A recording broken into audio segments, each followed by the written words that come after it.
3. To your right, 2, 3. To your left, 2, 3. Center. Inhale. Exhale. Hands up. Reach down. 1, 2, 3. To your right, 2, 3. To your left, 2, 3. Center. Inhale. Exhale. Okay, hands in your waist. Circular movements. 1, 2, 3, 4, 5, 6, 7, 8, 9, 10. 1, 2. Center, reverse. 1, 2, 3, 4, 5, 6, 7, 8, 9, 10. 1 and 2. Center cross. Knees. Circular movements. 1, 2, 3, 4, 5, 6, 7, 8, 9, 10. 1, 2. Reverse. 1, 2, 3, 4, 5, 6, 7, 8, 9, 10. 1, 2. Center. Hands on your waist. Neck turning. 1, 2, 3, 4, 5, 6, 7, 8, 9, 10. 1, 2. Back and forth. 1, 2, 3, 4, 5, 6, 7, 8, 9, 10. 1, 2. Center, tilt to the side. 1, 2, 3, 4, 5, 6, 7, 8, 9, 10. 1, 2. Center, down. Circular movements. 1, 2, 3. 1, 2, 3. Center. Inhale. Exhale. Inhale. Exhale. Inhale. Exhale. Okay, spread your feet. Turning. 1, 2, 3, 4, 5, 6, 7, 8, 9, 10.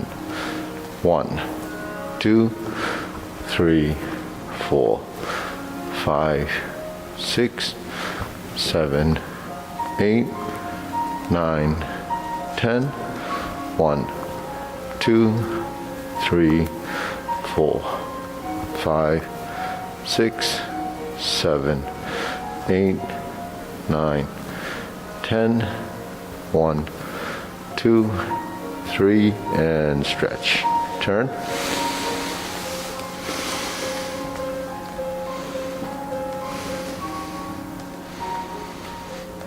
Switch.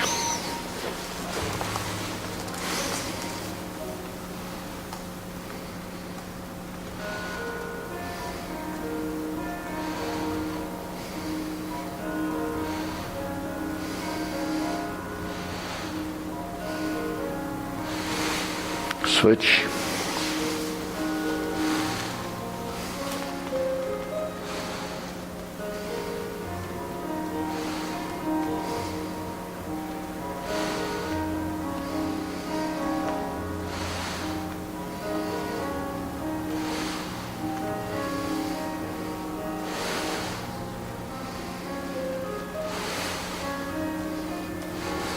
Switch.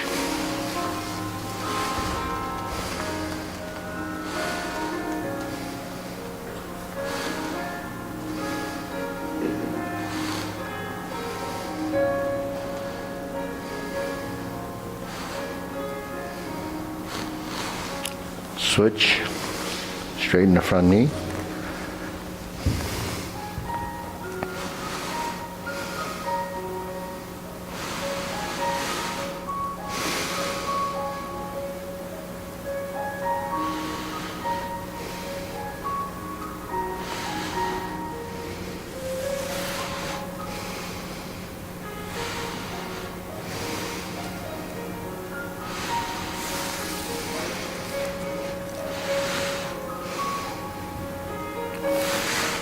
Switch.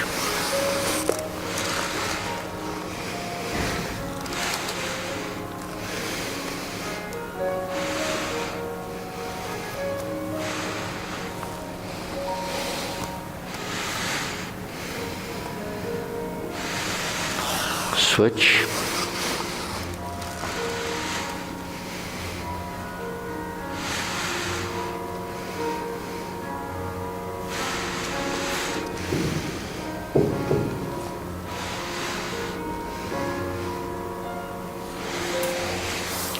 Switch.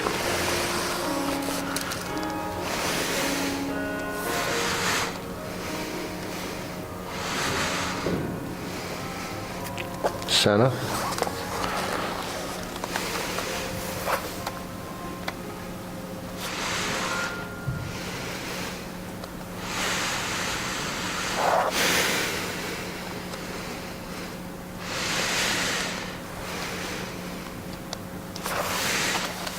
Okay.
Okay, shake it out.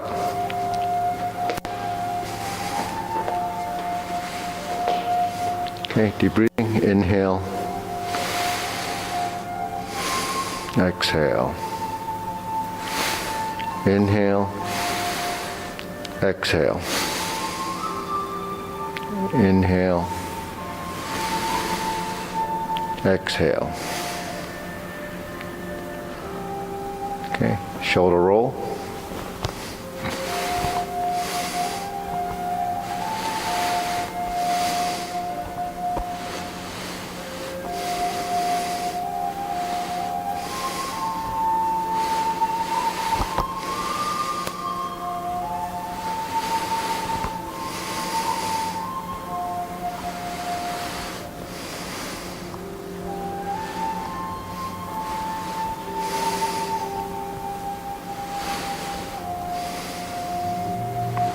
Reverse.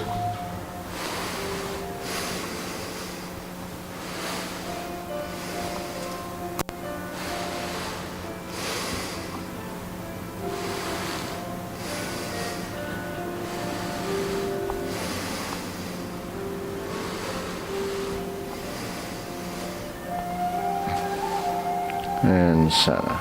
Okay, press, release, exhale, inhale.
And stop. Deep breathing. Inhale. Exhale. Inhale. Exhale. Inhale. Exhale. Okay, wrists.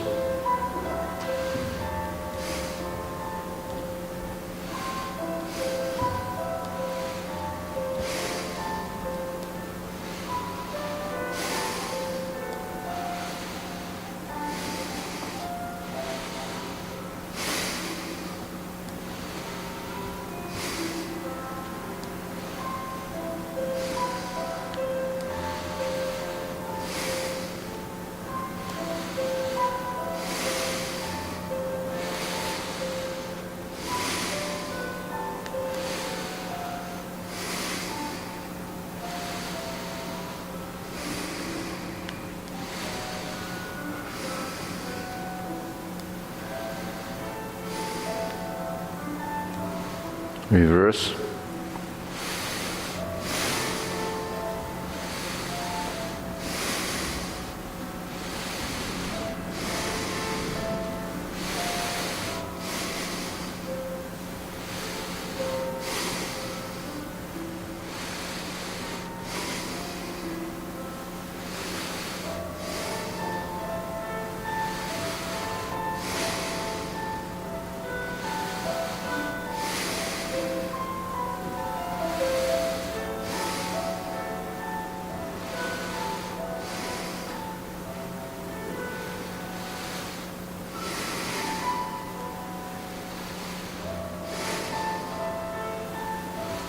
Okay, palms down. Bigger circle. 1, 2, 3. 1, 2, 3. 1, 2, 3. 1, 2, 3. 1, 2, 3. 1, 2, 3. 1, 2, 3. 1, 2, 3. 1, 2, 3. 1, 2, 3. 1, 2, 3. 1, 2, 3. 1, 2, and stop. Okay, shake it out, side to side.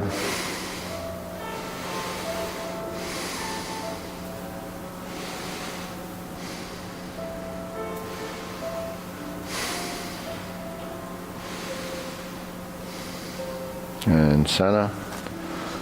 1, and again up. 2, and keep going.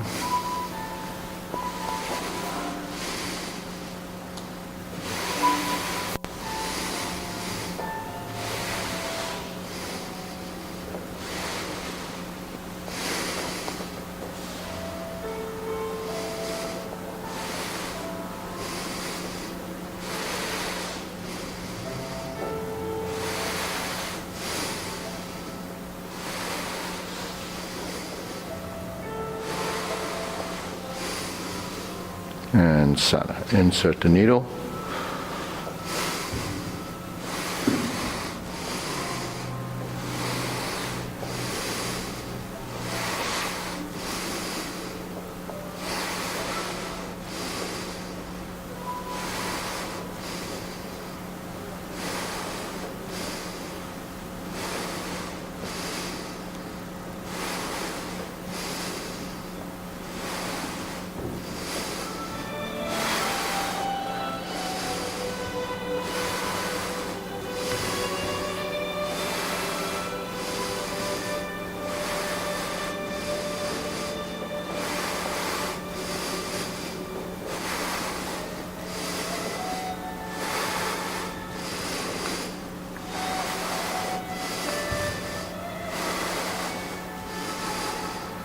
Okay, center.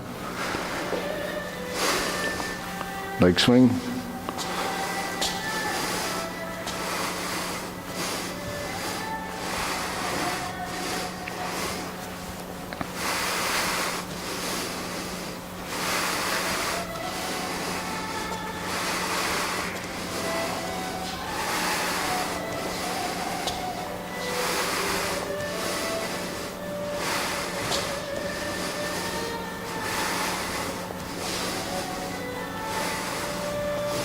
Switch.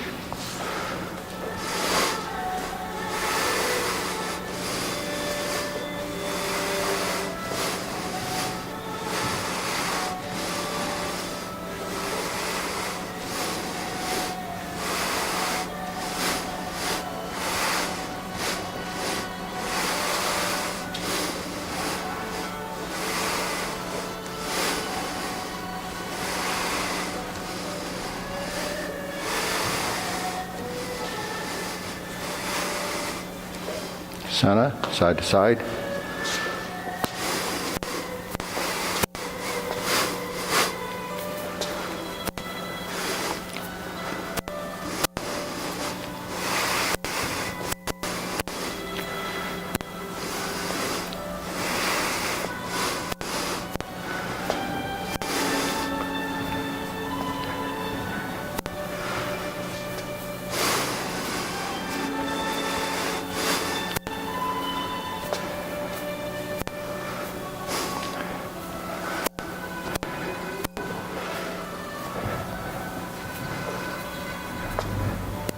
Okay, center, side to side. Switch.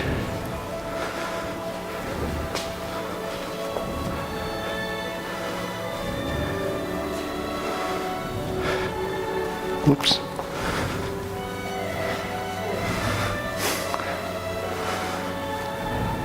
Oh.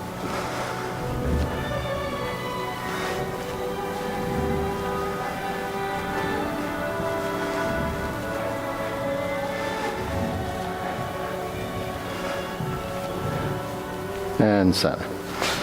Okay, shake it out. Deep breathing. Inhale. Exhale. Inhale. Exhale. Inhale. Exhale. Okay, so curling. Moving forward and back.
Switch.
Okay, open and close.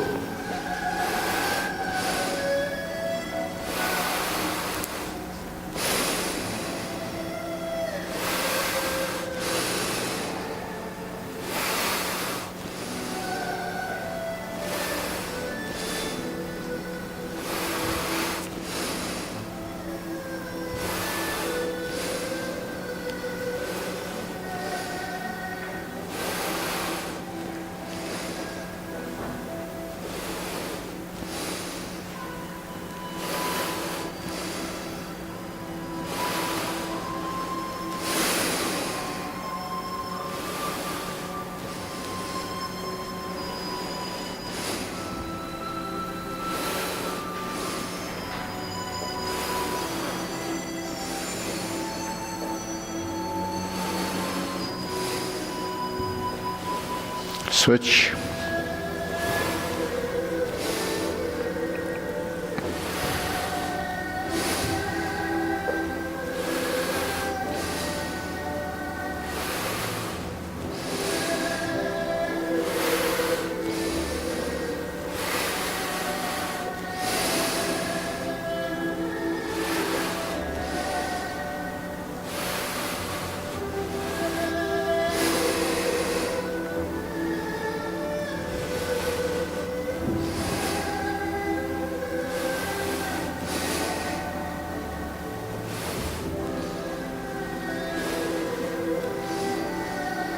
and center. Circular movements.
Okay, lower hoop.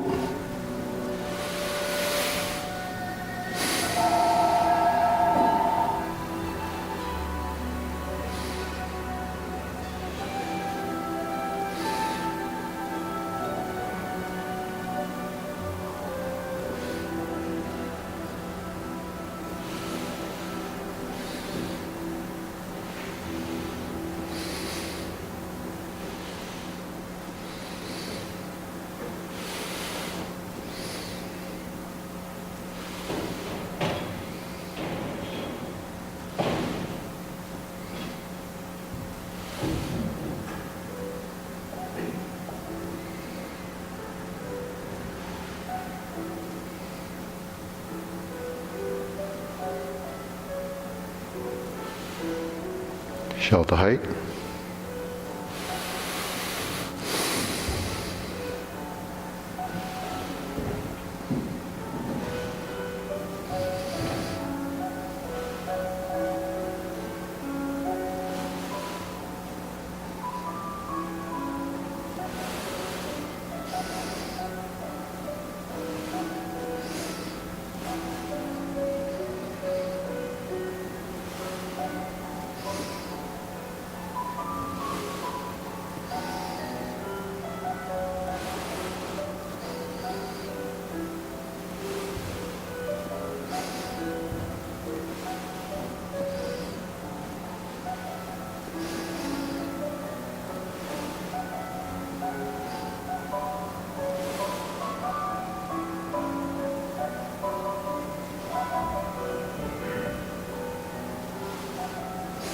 Elbows down.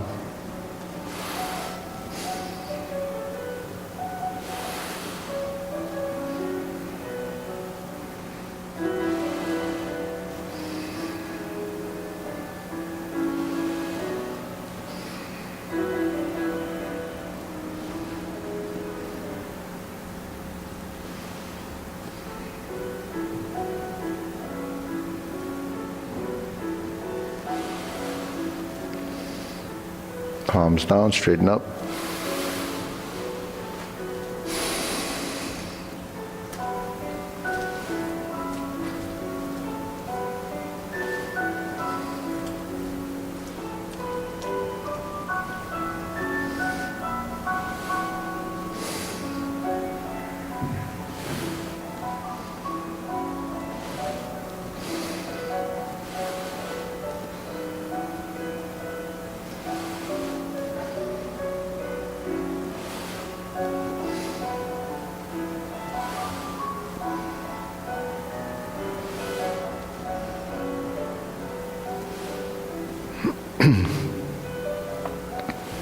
Extend.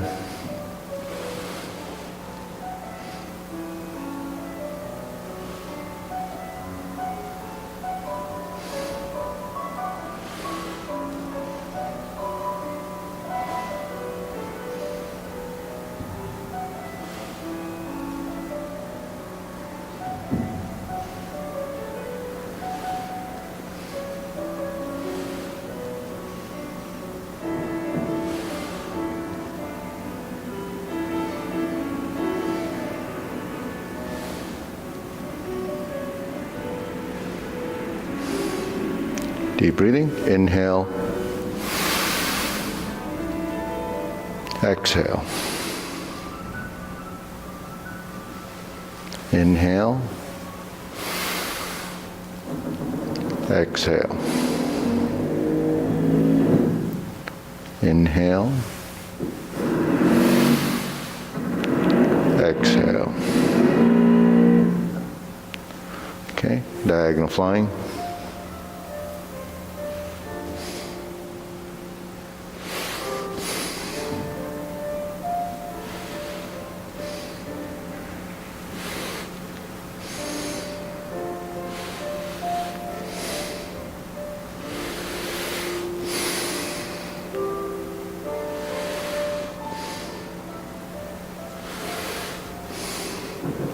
Switch.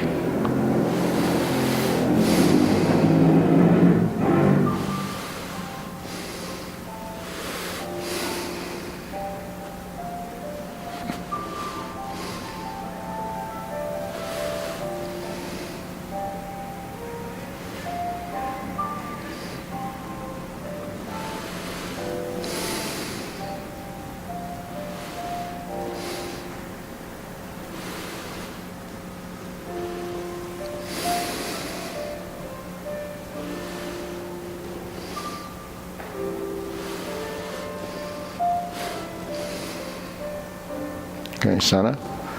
Cloud hands.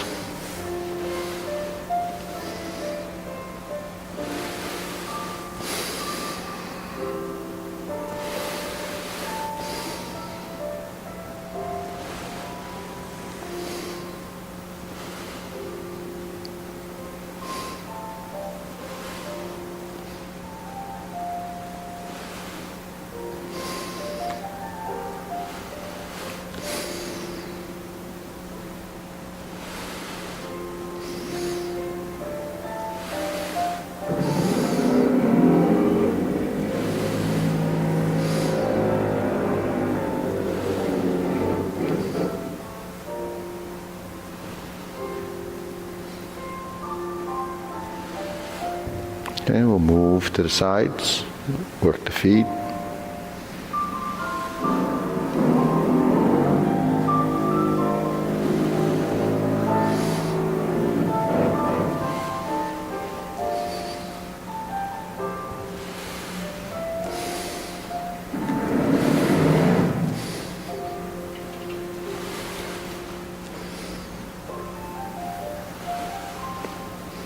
Going back.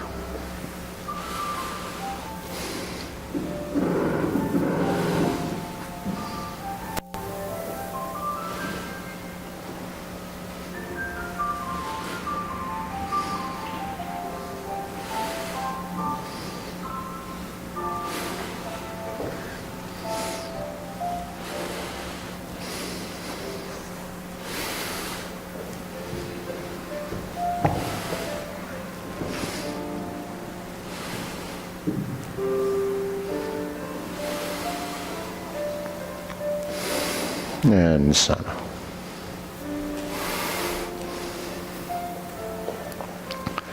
Carry tiger to the mountain.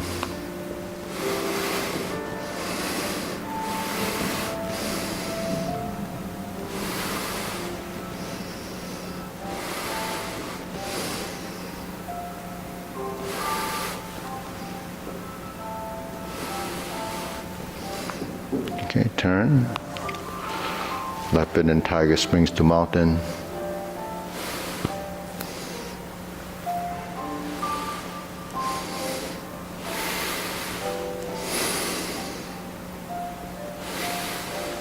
Cross.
Okay, infinity sign.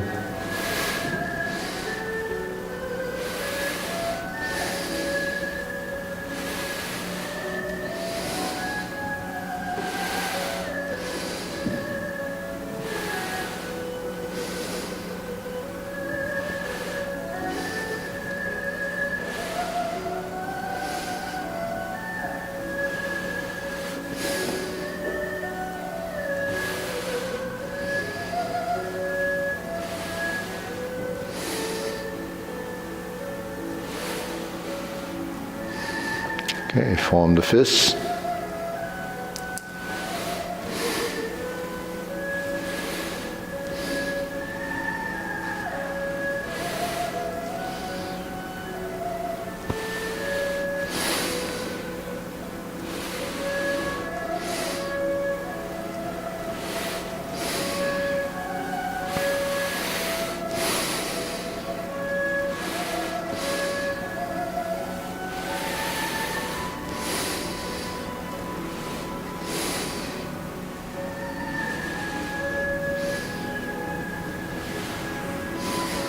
Okay, palms together, strum the lute.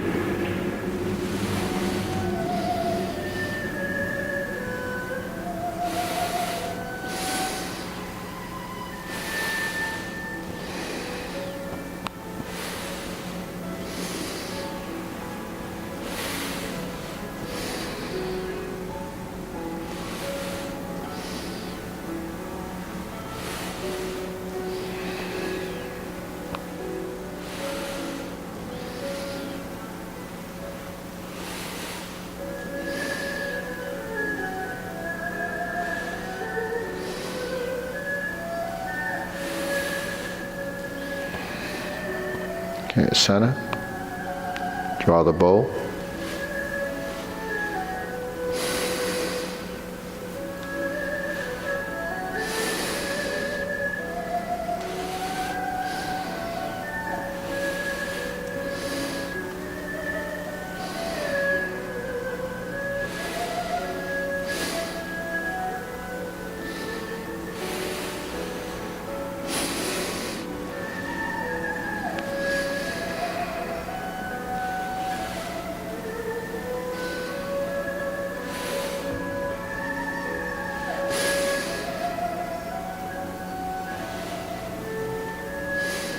Okay, scoop down, fan through the back.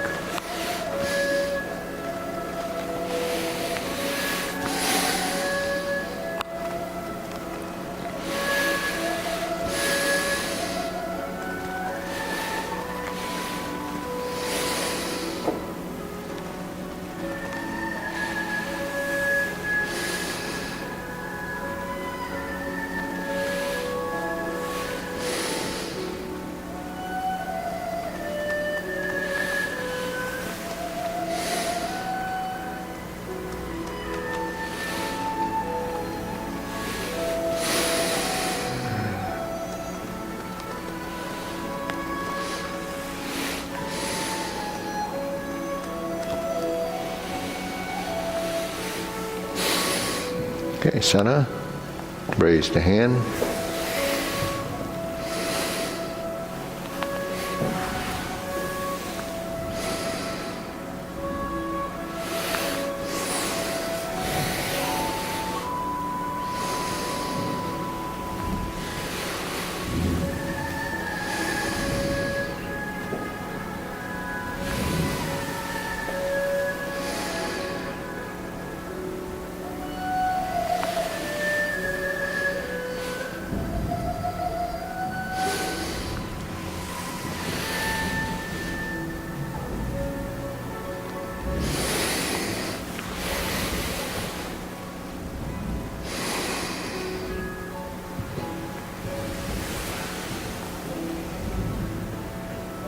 Okay, palms down, deep breathing. Inhale. Exhale. Inhale. Exhale. Inhale. Exhale. Okay, Darren, how far have you gotten in the form? Have you finished it? Have you finished? The short form? Yeah. I think so, yeah. Okay, so you want to run through it? We can run through it, and, if you want to, we'll go through it first. Okay, ready? Preparation.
Good. Deep breathing.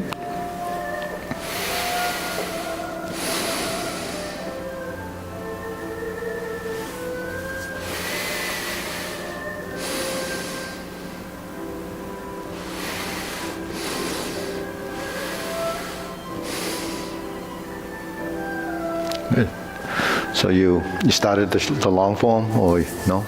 Maybe Mino can introduce you to some of the sections that are missing in the shorter form, like the obliques and those sections, and build off of that. And then there's the kicking section after the cloud hands. So yeah, good. You look good. All right, we'll go through, let's see, long form. Preparation.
Good. Hey, did good today. Mara, you had a good day. So. Yeah. So, any questions or any section that you have You know, at the very end, Yeah. as we're closing up, and we do the reverse the ball. Yeah.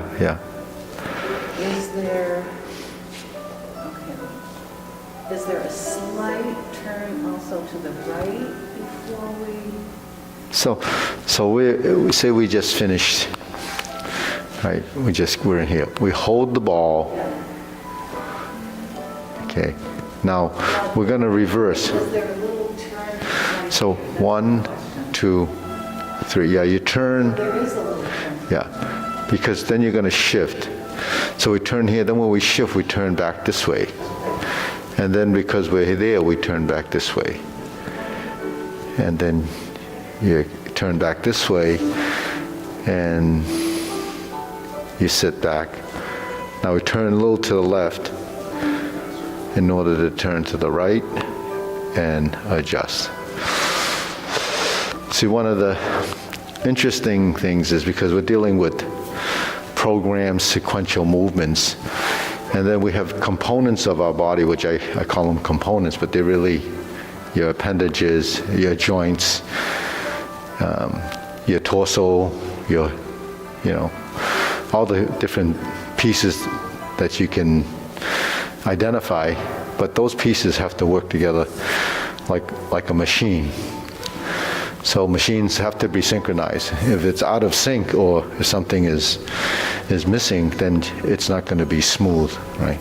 So as as we learn how to synchronize our body, we have to actually free up our body. So things that we have to free up are ligaments, tendons, and tension. Because tension is created by muscular tension, and that's created by a combination of things. Some of it is, sort of the tonus in the body to keep you connected as a unit. But it doesn't mean you move. It just stays together. And that tonus also keeps everything in place, but also is also working constantly. And so there is circulation going on. But when you start to recruit muscles to do specific things, then it becomes another program where you have to recruit and bring in, the pieces that have to be timed to work in the right order to get things to happen. Now, if your body is missing something there, then it feels disconnected. And when you're learning this, you go through a phase. In the beginning, it's the awkward phase. The awkward phase is the body trying to identify with what you're telling it to do, but it really doesn't know what to do because it hasn't experienced it. So that's all part of the learning curve. Now that's at every stage in your development, you will go through another awkward stage because you're bringing in sort of transitions that are so subtle that maybe the body hasn't picked up on it because it hasn't identified it. So, but it's up to your experience and your effort and time that you put into it to start to define some of the things that is shared through this dialogue, and also to interpret that information. And we're going to all interpret that information differently. And how we interpret differently, or why we interpret differently, is because of perception, or the idea of not knowing turning it into knowing. So it's that balance in not just the movement, but our understanding and how we have to evolve. So when someone first picks up Tai Chi, just like you pick up a sport, you either like it or you don't, or how do you,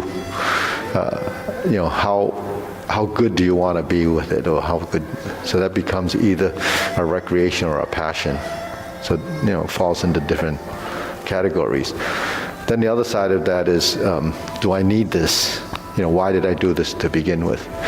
Because there's age-related degeneration, or it's something that I think my body needs. Now, you can get that, you even feel like you're getting that with different sports or different activities, but you can't do those every single day or every week numerous times because it's an activity. You try to get good with it, and people that are serious with different sports, they do it all the time, like golfers, something that requires tremendous skill, time, effort, and dedication. You don't become a good golfer thinking, well, I like golf, and then you go once a year to a golf event, and then you come back all sore and all this, and said, well, I didn't do very well. Well, obviously you haven't done it for a while, and your body has forgotten some of the things that it had learned. I call that last in, first out. So the higher your skill level, because you haven't really nurtured it, it's the first thing to leave because the body is just beginning to pick it up. So you really have to go through that whole phase of learning just like a beginner. Because you get advanced only means that you're a beginner at an advanced level. So that's where people, like when Kung Fu, misinterpret what ranking is. If you go from one rank to the next rank, and you say, well, I just got promoted. You got promoted, but you're not any better than you were before you got promoted, right? That the reality is that. Because you haven't learned what's in that next phase. So that's a progression. But because people just look at it as a material thing,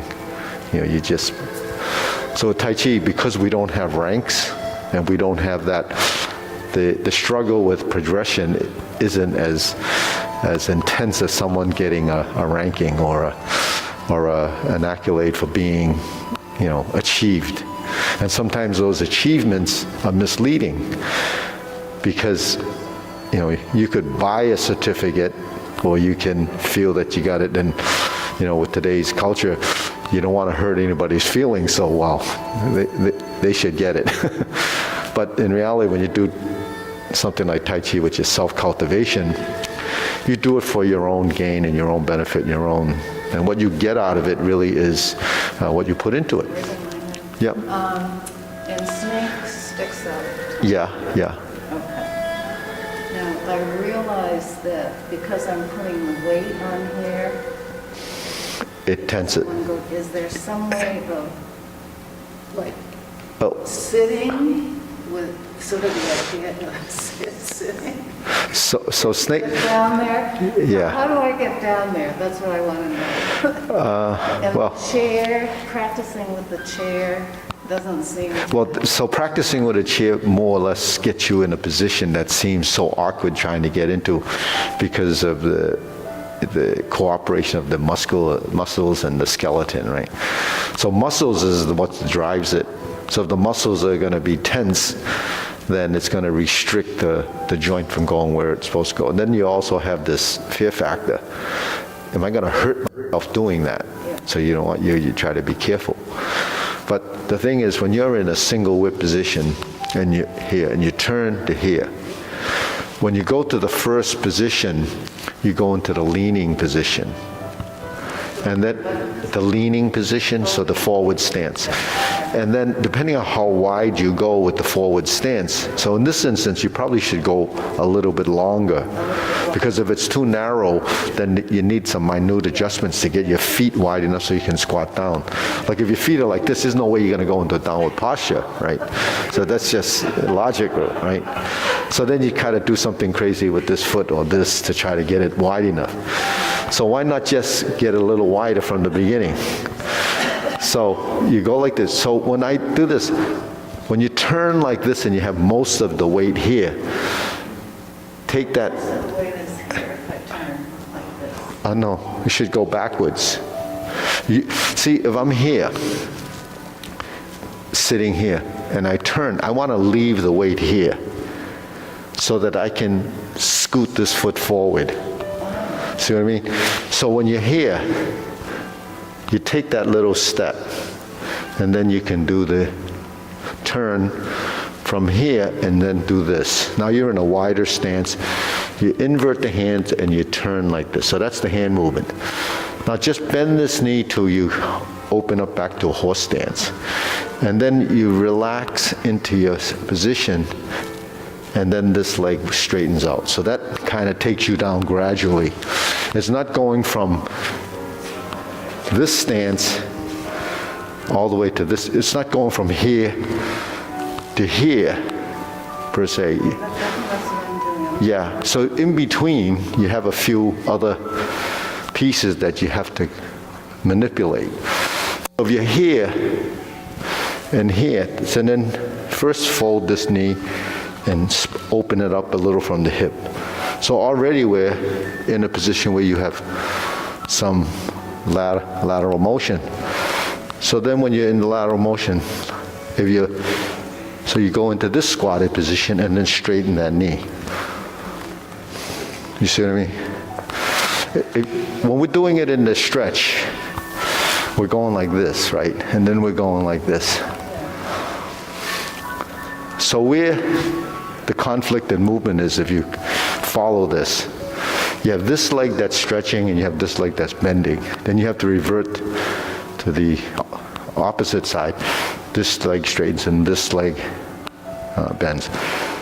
But the connection between the two groups of muscles now is not in here, but it's crossing over to the other side. So the relationship between the muscle group that's here, that holds you, and the side that allows your stance to expand has to be working in unison. So you have to move from one position to the next, allowing the musculature to adapt to each other. So you move through the strength and flexibility of the movement. That's tied through your pelvis, the muscle groups in the thighs, your butt, your torso, your back. All of those have to be working in sync for you to be able to get into. That's why it's difficult, because when we do a downward posture, we're doing that and that. But what happens in between? That in-between transition is something that you build while you're doing your stretching. It's moving into the stretch and out of the stretch. But moving into the stretch and out of the stretch is not just stretching. It's driven. It's driven by the active part of the musculature that allows this side to release and this side to move. So if you force it, where both sides feel like they have to do their role. And there's a conflict in that tension where the releasing doesn't release and the action wants you to take you there.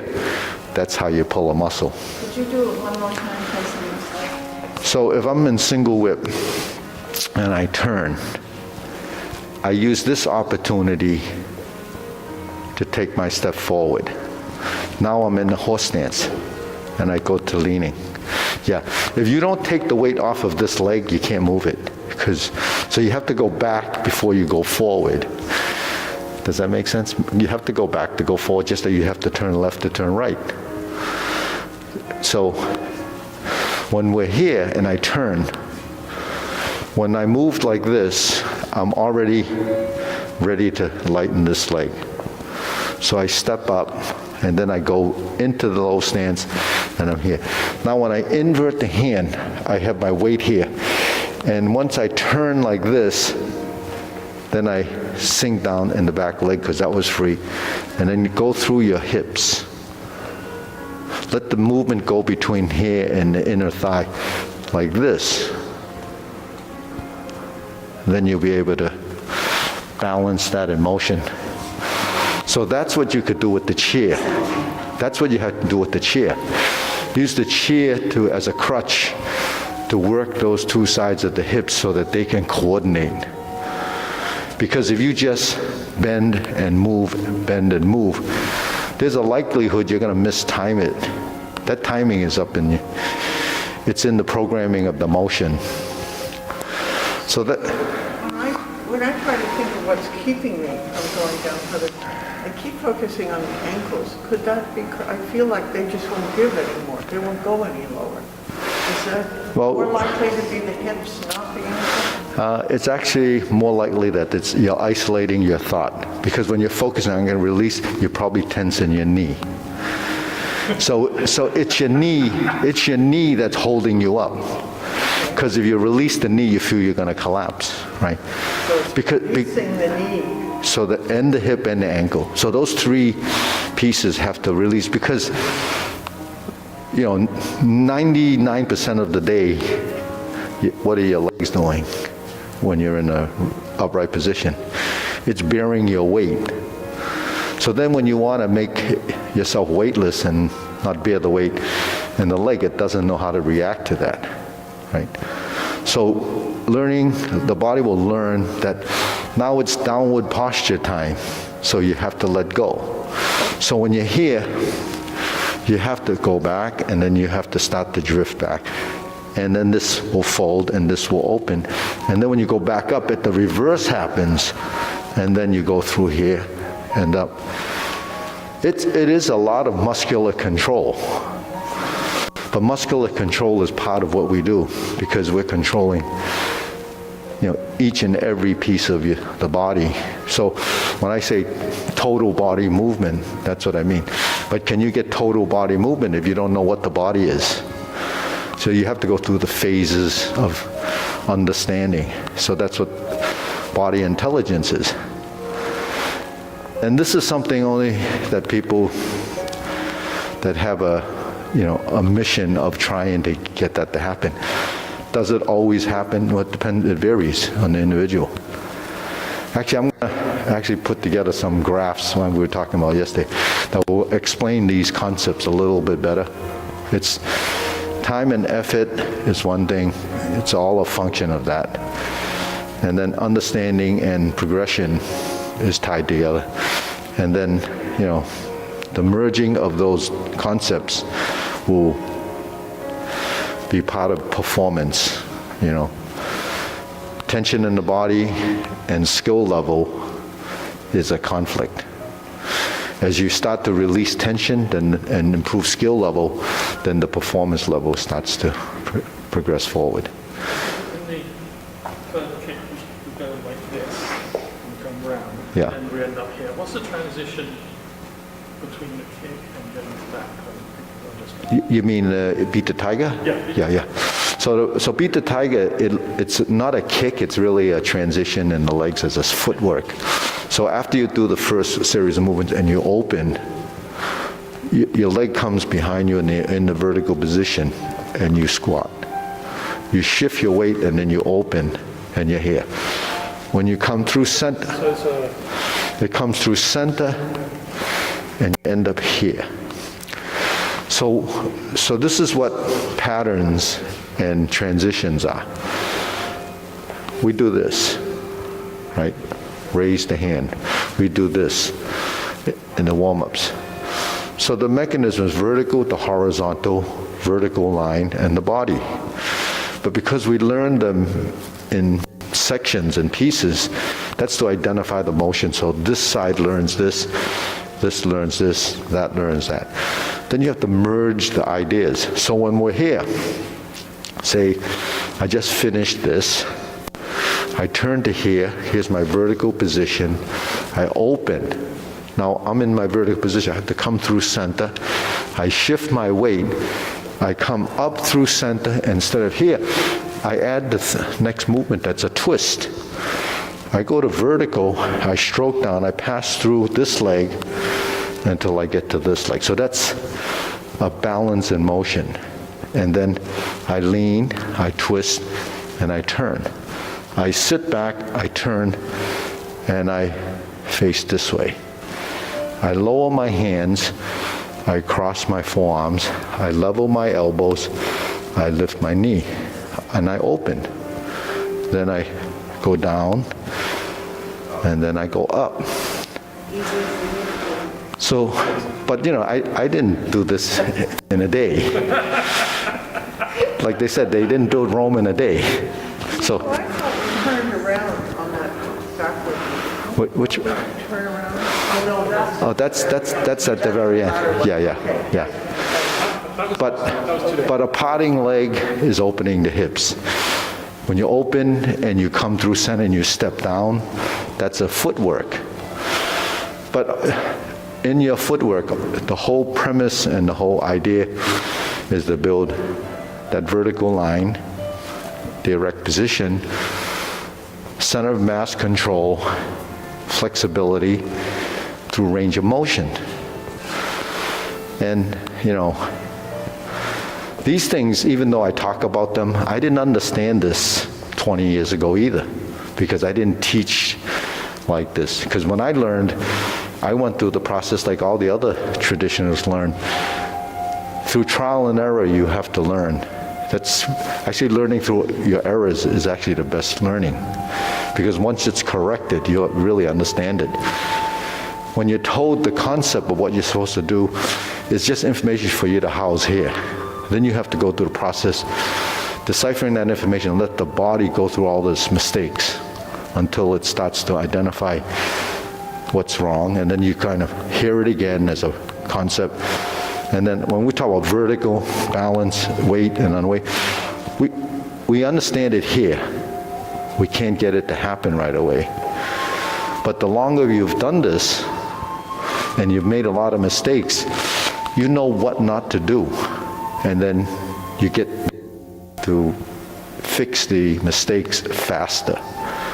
But if you don't know what's wrong, you just do until that happens.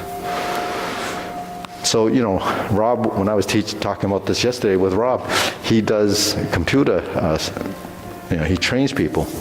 He was going through, he said, I went through all this, he was going through with the group, and he said, I did all these mistakes, but, because he's experienced, he fixed all those. So some of the students had a problem. He says, yeah, this is what you did wrong. And they asked him how he knew that. He knew that because he just went through that while he was training them, and from his experience, he was able to do that. So they were fascinated that he could do that. So when I explain this to you and say, well, how do you know that, or how do you fix that? It's because I probably already went through that in my learning, and you can identify mistakes that people have, like what you were just talking about, or downward posture. But does that happen right away because you heard how you're supposed to do it? No, it doesn't happen, because on the physical level, it's not part of that system, or you haven't put it into it. So subconscious movement is when what you're learning enters. It goes into that phase. And that's how amazing, the human body is when you're learning. Anyways, good.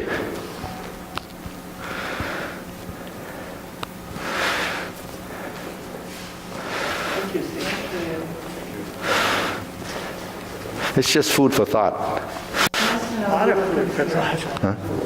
And then practice.